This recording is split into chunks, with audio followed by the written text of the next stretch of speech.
So ayun, welcome back sa aking YouTube channel mga idol.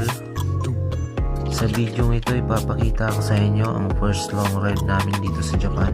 From Takamatsu to Sakaide to Marugame, then back to Takamatsu. Almost 120 kilometers din to mga idol. Dito ipapakita ko sa inyo ang di inaasang pangyayari sa isang long ride. Kaya dapat lagi tayong handa. So let's go. Enjoy watching.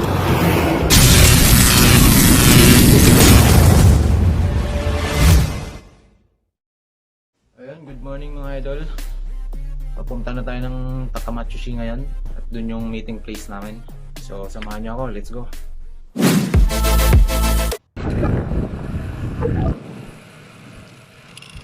Maaga pa naman. 5:24 pa lang. Pero maliwanag na. 6:30 yung usapan namin. May oras pa naman ako.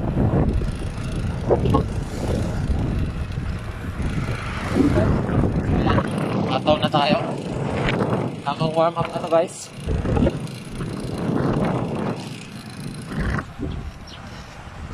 Oh, stop tayo.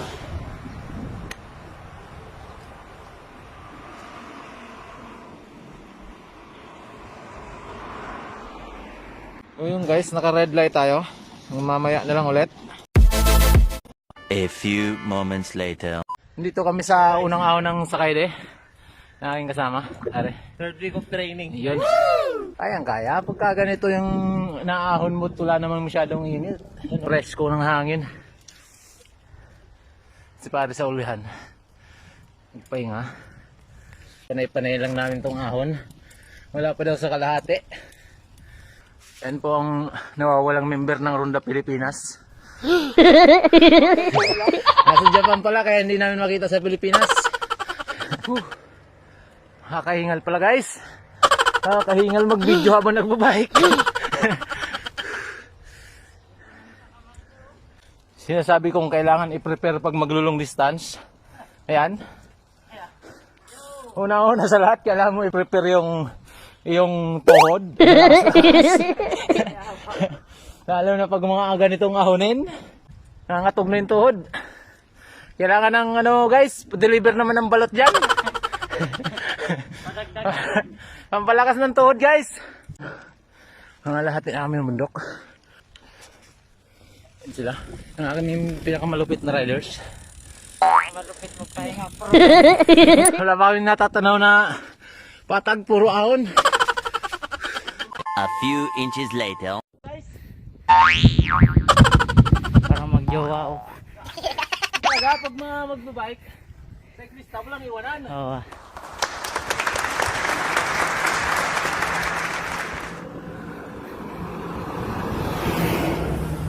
So guys, malapit na kami. Ayun kasama namin. Pang 10 balik niya na guys. Hindi pa kami nakakaakyat. A few moments later. Oh, bilis na ng ayun oh. Ataw. Oh. Nadila pa guys. Wala pa.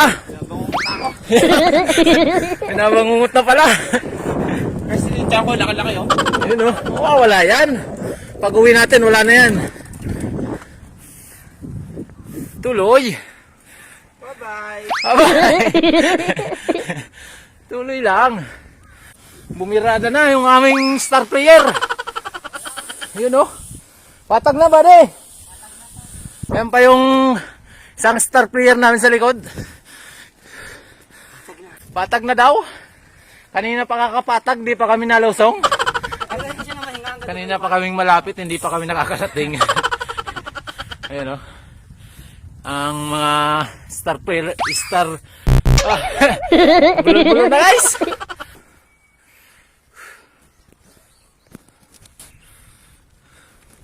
O diba? Patag na. Patag na pala dyan sa taas. O nga. Ayaw na maniwala eh.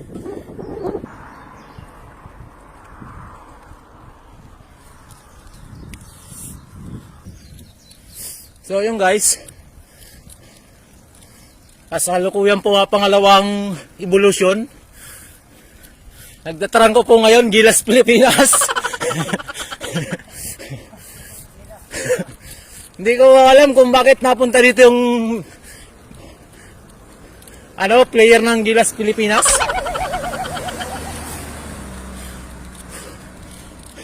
Nagpalit na siya ng skills guys. Ayaw niya na mag-basketball. Bike naman daw. O diba, patag na? Sabi siya eh. Meanwhile,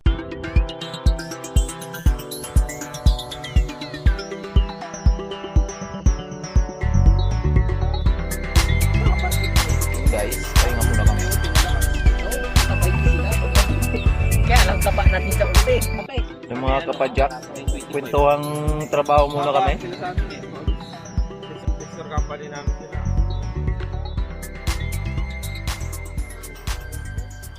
Go! Go, go, go, go, go, go!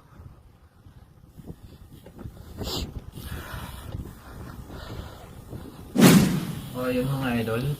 Papakita ko sa inyo kung anong nangyari sa ride namin. Ang ganda ng view dyan guys. Ang lalaki ng mga puno.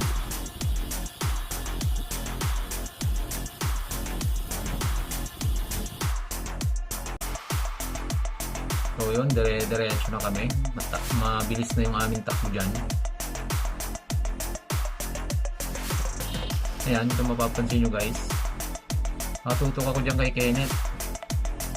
Ayan, ay naka-join siya ng flag ng Pilipinas.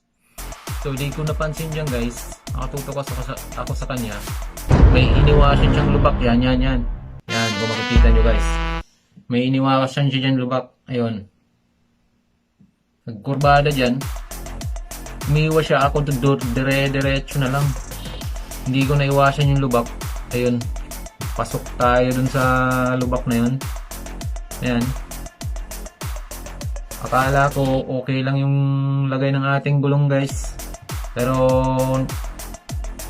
pagdating ng dalawang kurbada, ayan, kung mapapansin nyo, malayo pang ating narating dyan. Ayan. Dito. Ayan. Na isang kurbada pa guys. Ayan, mabilis na ang aming takbo dyan eh. Mga 45 na siguro. So yan guys, pag kurbada namin dyan, sumigaw ako ng flat kako ako. Sabi ko sa kanila, flat kako ako. Pero hindi na nila narinig yung guys. Dahil mabilis na nga yung takbo, yung bangga ng hangin. Maingay sa tayo nga, syempre hindi na nila narinig. So yan, mapapansin nyo, mabilisan ako nagbaklas ng gulong ko. Ayan. Ayan. Medyo nahirapan pa ako magbaklas ng gulong ko at bago pa lang yan. Medyo matigas pa. Ayan, baklas agad. Tapos eto. Pagkatanggal ko ng interior ko, tinupi-tupi ko lang. Bulsa ko na ulit. Tapos palit ng bagong interior. Ayan, mapapansin nyo dyan. So mabilisan lang ako nagpapalit kasi nga naiwanan na ako. Hindi nila narinig na naplatan ako, kaya dire-diretso lang sila guys. So mga idol, mapapayo ko sa inyo mga idol, kapag maglo-long ride kayo, lagi nyo yung magdadala ng reserbang interior. Kasi sa mga sitwasyong ganito, lalo na kung ruta nyo ay bundok, nako po, wala kayong mahihinga ng tulong kung wala kayong dalang reserba. Wala pang masyadong dumadaang sasakyan dito. So yung guys, magdadala ka ng reserbang interior. Kung maaari, pamatching na rin, pang vulcanize. At wag nyo kakalimutan yung pambomba nyo guys. Kung may dala nga kayong interior, wala naman kayong pambomba, useless yung guys, di natin maiihipan yan. So ayan, medyo natagalan ako dyan magpalit ng interior. Dahil yung gulong ko guys, bago pa yon. Pagka tinanggal mo siya dun sa rim, bumabalik sa dating pagkakatupi-tupi nung bago ko pang binili. Hindi pa siya nakahulma dun sa rim. Kaya mahirap, kumakawala. So ayan. Okay na. Ayan, mabilisan ko lang siyang hinigpitan. Magmamadali na ako dyan at malayo na nga yung aking mga kasama guys. So yun mga idol, bobomba na tayo. Ayan, okay. Mapapansin nyo, anino lang makikita nyo dyan na nagbobomba ako dahil nandito sa helmet ko yung camera. Ayan. So okay na. Ayan, hindi ko siya masyadong sinasagad guys ng 120 PSI. Para sa akin is 95 PSI is okay na kasi masyadong matigas kapag 120 PSI mo sasagad mo, tsaka delikado din, baka sumabog yung ating gulong pagka sagad na sagad. Tsaka yung tagtag niya kapag tigas ng gulong mo. So 95 lang kinakarga ko talaga. Nung naplatan ako guys, malambot yung ano ko na yan. Yung karga ko nasa 60 lang. 60, 70 lang yata. Kaya naipitan siya. Kaya kung magbobomba kayo guys ng gulong, mga 90 to 95 pag mga road bike. Pero kapag mountain bike naman, 60, okay na yun. 60 to 70, mga ganyan. Kasi malaki yung gulong niya eh. Okay lang yan. Pero kapag mga road bike guys, talagang marirecommend ako sa inyo 90 pataas yung karga ng ating hangin. So yung guys, okay na. Naghahabol na ako guys ng oras dyan. Salpak ulit. Okay, balik na sa dating lagayan yung ating pambomba. Okay. So pagdating dyan guys, downhill na ako. Naghahabol na ako dyan dahil nga naiwanan na ako. Yung isa kong kasama guys, bumalik dyan. Binalikan ako. Pero nasa lubong ko ng kalahati ako. Sa kalahati na. Tapos yung mga kasama ko dyan guys, hintay na lang ako nila sa baba. Hindi nila alam na naplatan na. Habol tayo! So, sa mga kapadyak natin dyan, mga idol, ang masasabi ko lang, wag nyong kakalimutan yung ating mga reservang gulong kapag maglo-long ride kayo. Lalo na kung ruta natin mga idol is bundok. At wala tayong mahihinga ng tulong dyan sa bundok. Hindi. Talagang maasahan natin, sarili lang natin dyan. Pwera na lang kung may mga kasama tayong may reserva, yun, may mahihingan tayo ng tulong. Pero kapag ganyan na naiwanan kayo sa ride, naku po, wala kayong mahihingan ng tulong dyan. Kaya sa mga kapadyak natin dyan mga idol, ingat lagi sa ating mga rides. Malupit yun ah! So yung guys, panoorin natin yung video na to hanggang makarating tayo ng Marugame. Enjoy sa panonood guys. Ano mahangin guys?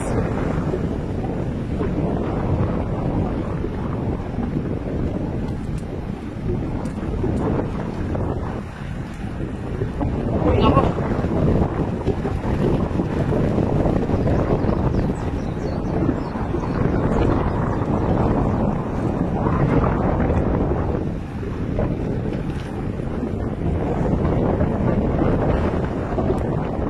Mana?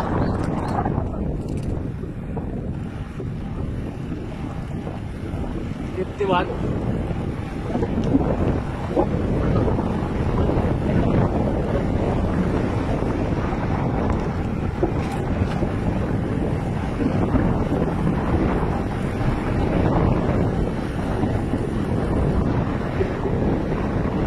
A few moments later.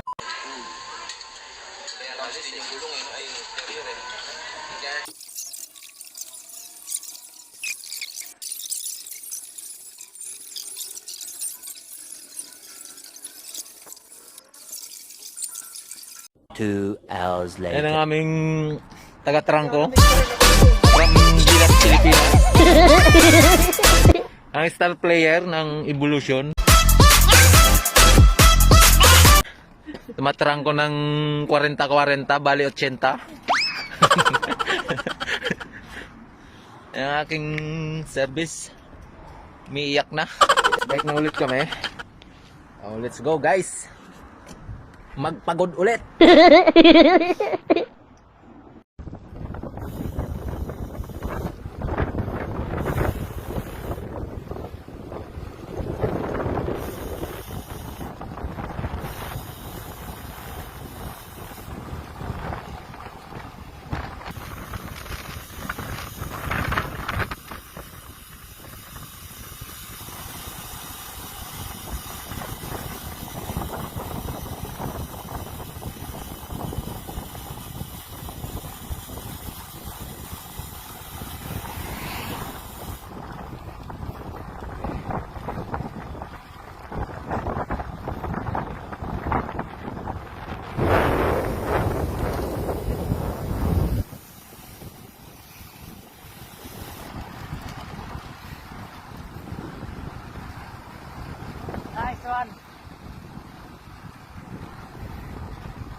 Meanwhile. Ayan guys, magkakape muna kami. Dito guys, pindot ka lang ulang tindera. Hindi uso dito guys yung pabili po. Pindot ka lang yan oh. Ito, ingat na. Ito, binigyan ako ni ano eh. Hindi, nilagyan ko na. Kasama din mo. Ito ba Coca-Cola bang lumalabas? Coca-Cola lang yung cups, niloloko mo ako eh. Dito tayo. Pampalakas yung ano eh. Tingnan mo yung ano, mga ibon, malakas yung mukha. Yan. Corn soup tayo. Ito. Pampalakas ng sipa. Ayun. Yung aming member ng Gilas Pilipinas. Malakas yan. Naligaw Yan o. Naligaw pa lang, malakas. Dito ka lang sa Japan guys makakakita ng Coca-Cola. Lasang mais. Yan o. Pero masarap siya guys. Hindi ko alam kung laspag lang ako kung bakit naging lasang mais to. Coca-Cola nila. Baka sobrang pagod na to guys. Tanaw-tanaw muna tayo dito sa dagat. Yan o. Pawala ng pagod. Si buddy. Bumili din siya guys ng Coca-Cola. Mais din. Hindi siya makapaniwala. No? Bakit daw kulay yellow yung Coca-Cola nila ngayon? Buti na lang yung likod lang yung nanakit. Ang bigat kasi ng ano, may mga tuloy. Sardinas. Partida, puno pa yung bag niya guys. Oh. Nagreklamo may tuwid Oh. Pinas pa yan. Namalengke pa. Saan ba yon? Sa Marugame. Marugame? Bilit-bilit lang. Partner ko. Ano yung kape? Coke. May wifi dito eh. Oh. Pinalagyan ko nga talaga. Ang aming ano, star player. Ayun. Ayun, pambawi ng lakas. Pizza. Ito siguro guys, totoong pizza na to. Kasi yung Coca-Cola nila, lasang mais eh. May libre ketchup oh. Oh, may libre pang ano, ketchup. Yung ketchup nila kakaiba, kulay puti. Oh. Tsaka makunat din. Viral kasi. Kakaiba tong ketchup nila. Guys, masarap siguro to. Matikman nga mamaya. Mamaya na guys, kain muna tayo. A few moments later.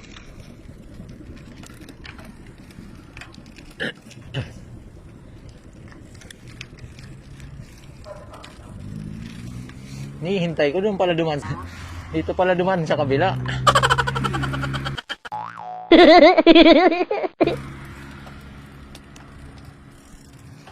Ayun, pauwi na kami guys. Tumambay-tambay muna sa Matsushi.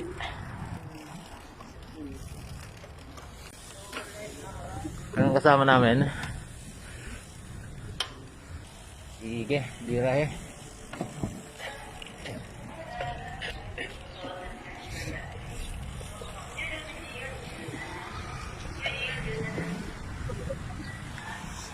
So yun.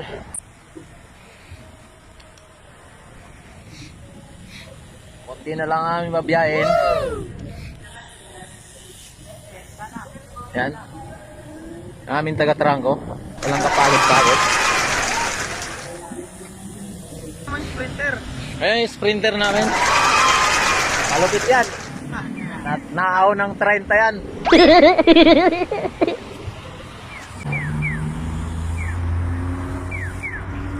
Ayun na sila. Sige. Ataw.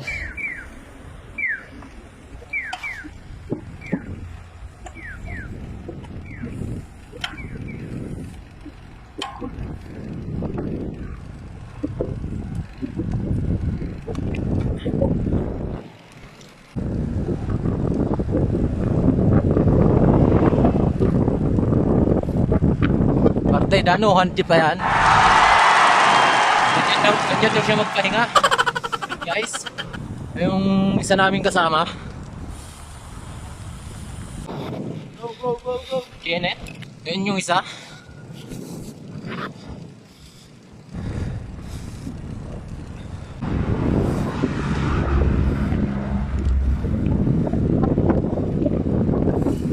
sa naming ka-team. Ang team ng Evolution.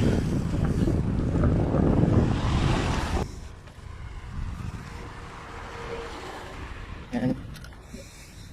Success ang ensayo. Yan.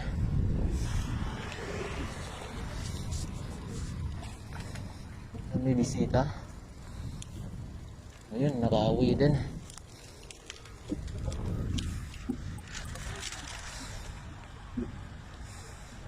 Okay.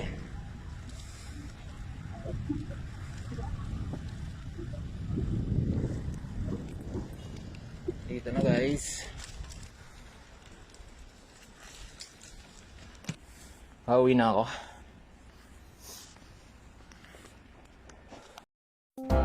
So yun guys, good afternoon. Kakauwi ko lang. So sulit ang ride, panalo. Kahit naplatan ako, buti at may dala ako ng interior. Kaya yun guys, yun ang paalala ko lagi. Pagka maglo-long distance kayo, lagi kayo magdalang reserbang interior, tools, at huwag niyong kakalimutan magdala ng pambomba. May dala nga kayo ng interior, wala naman kayong pambomba, patay. So yun, dito na lang guys ang aking vlog. Kakauwi ko lang yan, no? Ayan, no? Nandun yung aking apato. So please like and subscribe to my channel para lagi kayong updated sa aking mga gagawing video sa susunod. So thank you for watching. Bye bye. Sa Kapadyak TV, shout out sa inyo mga idol. Mga Kapadyak, ingat sa mga ride natin. Mga viewers natin, sa mga nag-like, thank you very much. At sa subscriber natin, sa 38 million subscriber, yun! Arigatou gozaimasu!